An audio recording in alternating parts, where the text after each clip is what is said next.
Department of Collegiate and Technical Education, Structured Query Language, Advanced Queries, Module 3, Database Management System,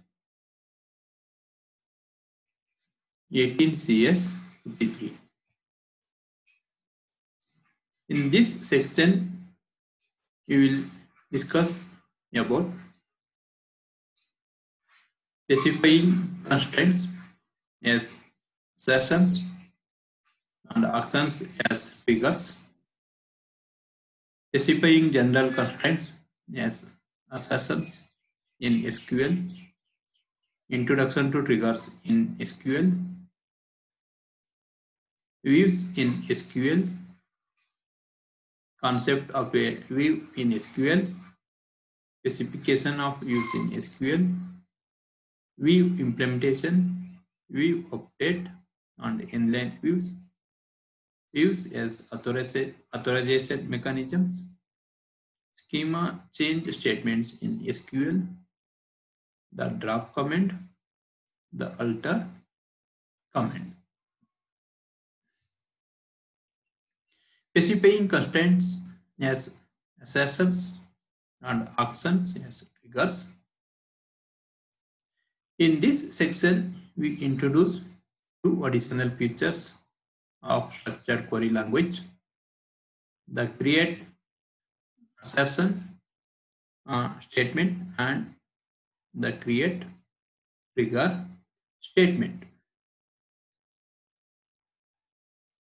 Create assertion, which can be used to specify additional types of constraints that are outside the scope of the built-in relational model constraints. Create assertion means which can be used to specify additional types of constraints that are outside the scope of the built-in relational model constraints. That's what do you mean by create trigger.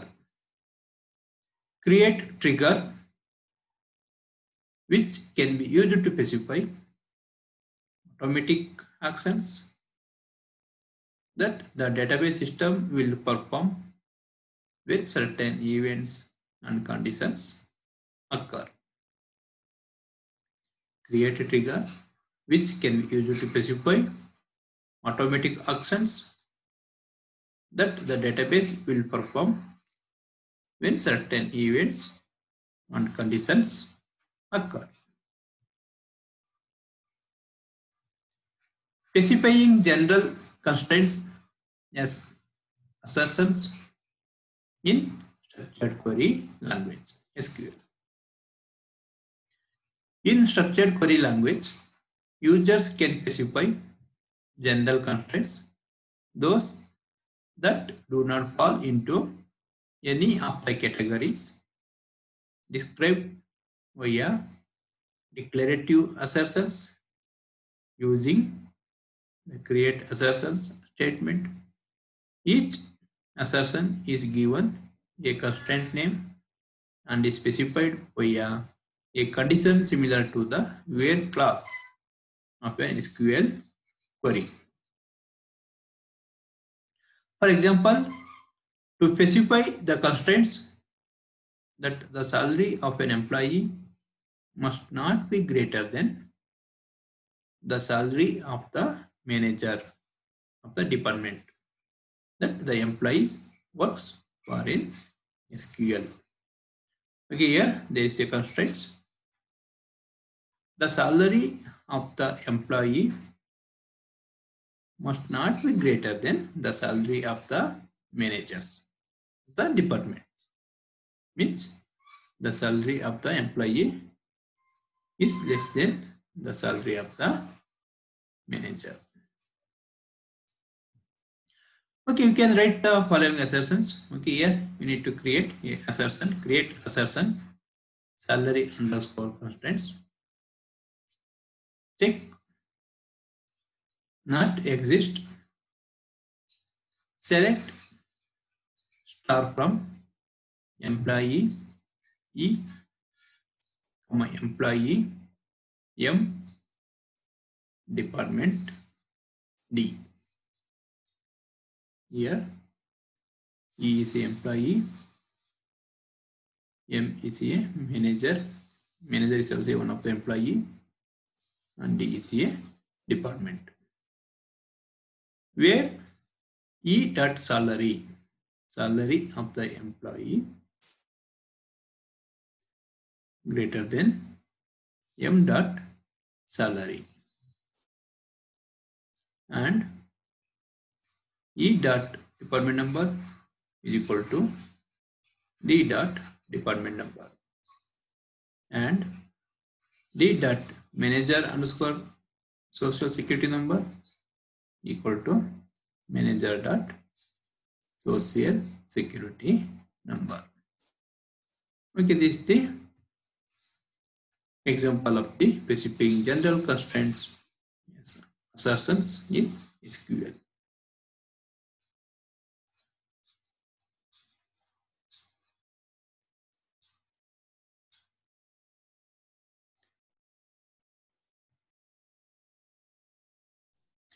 Okay, in this example, the constraint name salary underscore constraint is followed by the keyword check, which is followed by a condition in parentheses that must hold true on every database state for the assertion to be satisfied.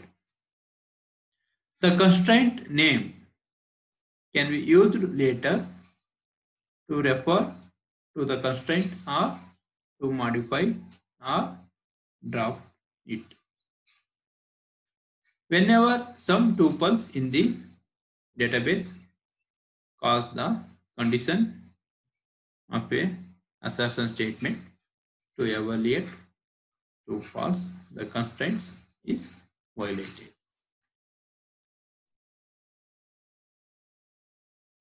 The basic technique for writing such assertions is to specify a query that selects any tuples that violate the desired condition. By including this query inside a not exit class. Okay, this query inside a not exit class, the assertion will specify that result of this query must be empty. Thus, the assertion is violated if the result of the query is not empty.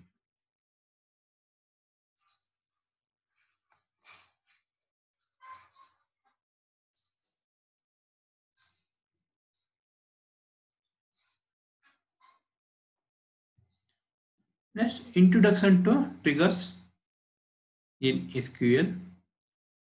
This is another important statement in structured query language is create trigger. In many cases, it is convenient to specify the type of action to be taken when certain events occur and when certain conditions are satisfied.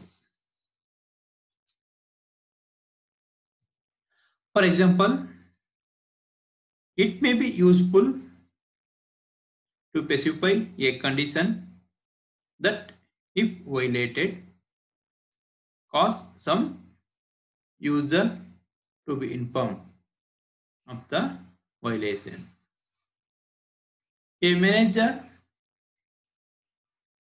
may want to be informed if an employee's travel expenses exceeds a certain limit by receiving a message whenever this occurs.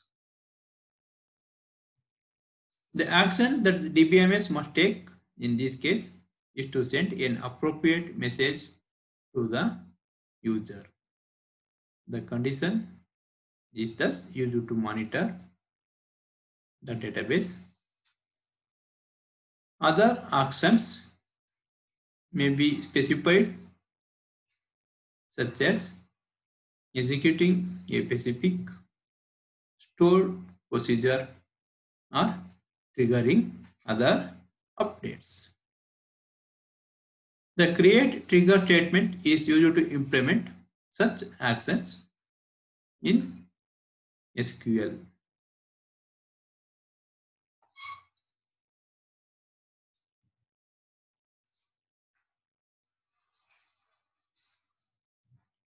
This is example. Create trigger salary underscore violation before insert or update of salary. Supervisor underscore SSN on employee for each row when new dot salary greater than select salary from employee where SSN is equal to new dot supervisor underscore SSN. Inform underscore supervisor of new dot supervisor underscore SSN comma new dot SSN.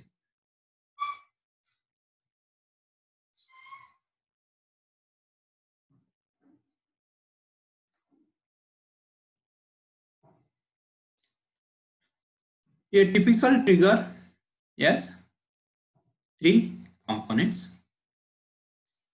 The event, these are usually database update operation that are explicitly applied to the database. The first component of the triggers in SQL is the events. These are usually database update operations that are explicitly applied to the database. The second component is the condition that determines whether the rule action should be executed. The condition that determines whether the rule action should be executed. Once the triggering event has occurred, an optional condition may be executed or evaluated. And the third component of the trigger is the action to be taken. First one is the events. The second one is the condition that determines whether the rule action should be executed. And the third one is the action to be taken. The action is usually a sequence of SQL statements, but it could also be a database transaction or an external program that will be automatically executed. The next concept is views in structured query language, or OCL tables in structured query language. In this section, we introduce the concept of view in SQL. We saw how views are specified, and then we discuss the problem of updating views and how views can be implemented by the DBMS. First one is concept of a view in structured query language. A view in structured query language terminology is a single table that is derived from other tables.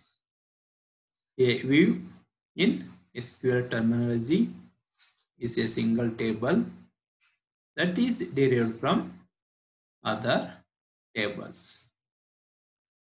These other tables can be base tables or previously defined views.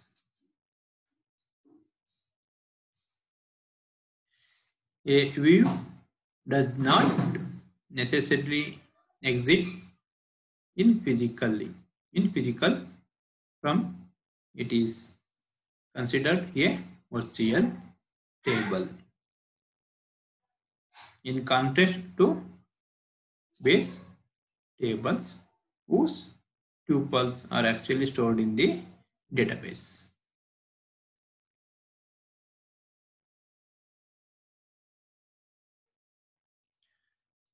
Next, specification of views in SQL. In SQL, the command to specify a view is create view. The view is given a virtual table name or view name, a list of attribute names, and a query to specify the contents of the view.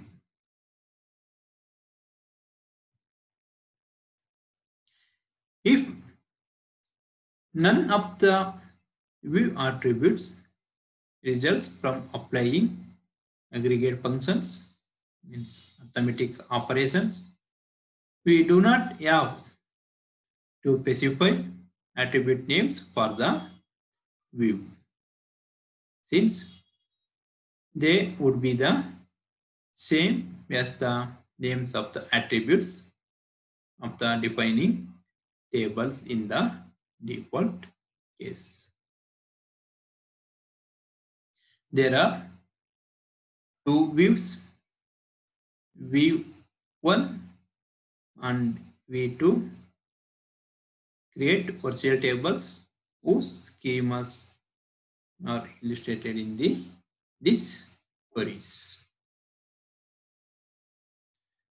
In v1 create view works score on 1 as select f name, comma l name, comma p name, comma hours from employee, comma project, comma works on, where SSN is equal to ESSN and P number is equal to P number. And the second view is create view department underscore info of DEPT underscore name, comma number of employees, comma total salary. Yes, select the name, comma count of star, comma sum of salary from department, comma employee, where D number is equal to D number grouped by D name.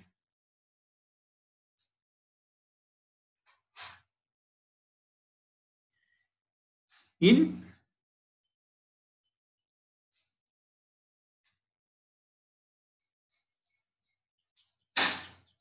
V1, we did not specify any new attribute names for the view works underscore on 1. In this case, works underscore on 1 inherits the names of the view attributes from the defining tables employee, project, and works on. In View 2 explicitly specifies new attribute names for the view department underscore info, DEPT underscore info, using a one-to-one correspondence between the attributes specified in the create view class and those specified in the select class of the query that defines the view.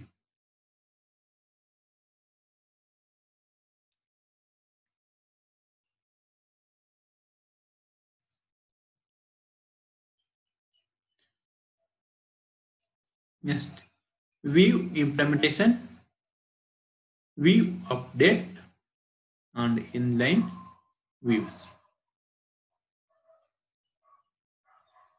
The problem of efficiently implementing a view or efficient query is complex. There are two main approaches. Two main approaches have been suggested.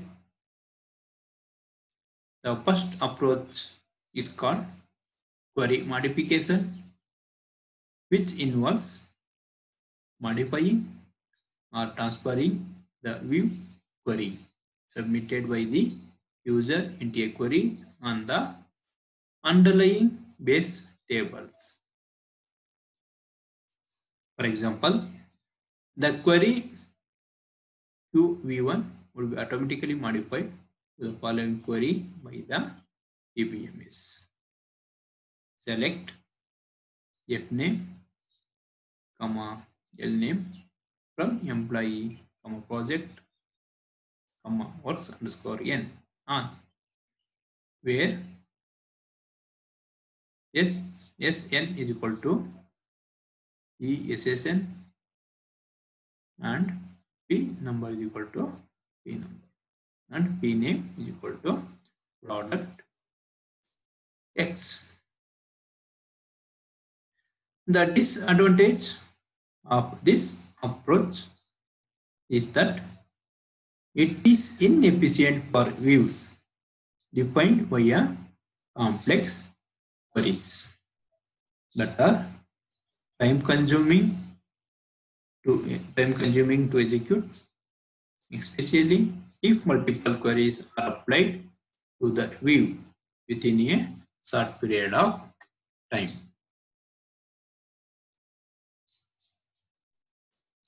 The other strategy called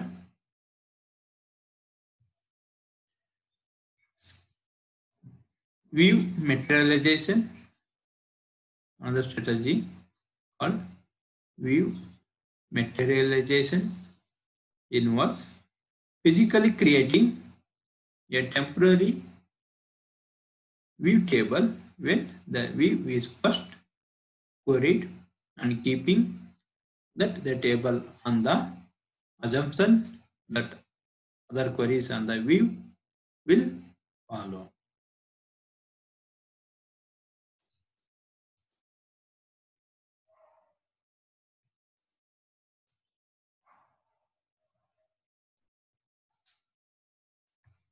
Next, views has authorization mechanisms. A simple example to illustrate how views can be used to hide certain attributes or tuples from unauthorized users. Suppose a certain user is only allowed to see employee information for employees who work for department Y. Then we can create the query for the viewing only. The users can see only the department Y employees. Okay, in this, a view can restrict a user to only see certain columns. Okay, authorization mechanisms. A view can restrict a user to only see certain columns. For example, only the first name, last name, and address of an employee can be visible as follows. Okay, the users can view only the first name, last name, and address of the employee. Other details are not visible to the users. Create view basic underscore emp underscore data as select f name comma l name comma address from employee. Thus, by creating an appropriate view and granting certain users access to the view and not the base tables, they would be restricted to retrieving only the data specified in the view. Next, schema change statement in structured query language. In this section, we give an overview of the schema evolution comments available in structured query language, which can be used to alter a schema by adding or dropping tables, attributes, constraints, and other schema elements. The first schema change statement is the drop comment. Okay, drop comment. The drop comment can be used to drop named schema elements such as tables, domains, types, or constraints. One can also drop a whole schema if it is no longer needed by using the drop schema comment. There are two drop behavior options: cascade and restrict. For example, to remove the company database schema and all its tables, domains, and other elements. The cascade option is used as follows: drop schema company cascade. If a base relation within a schema is no longer needed, the relation and its definition can be deleted by using the drop table command. Okay, using drop table command. Drop table dependent cascade. And the next one is the alter command.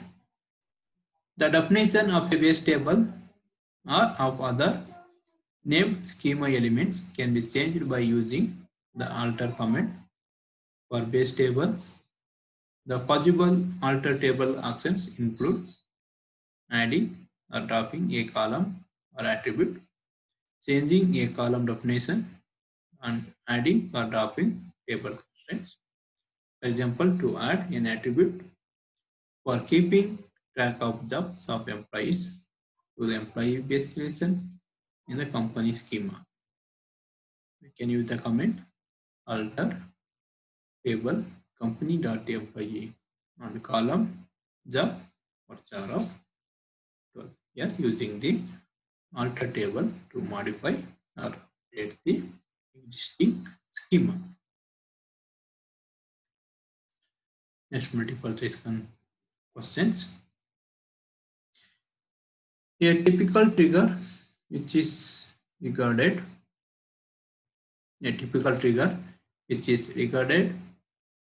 as a rule as components. Okay, there are three components: event, condition, and action. Okay, answer is all of the above. Different strategies, yes, to when a materialized view was updated are possible.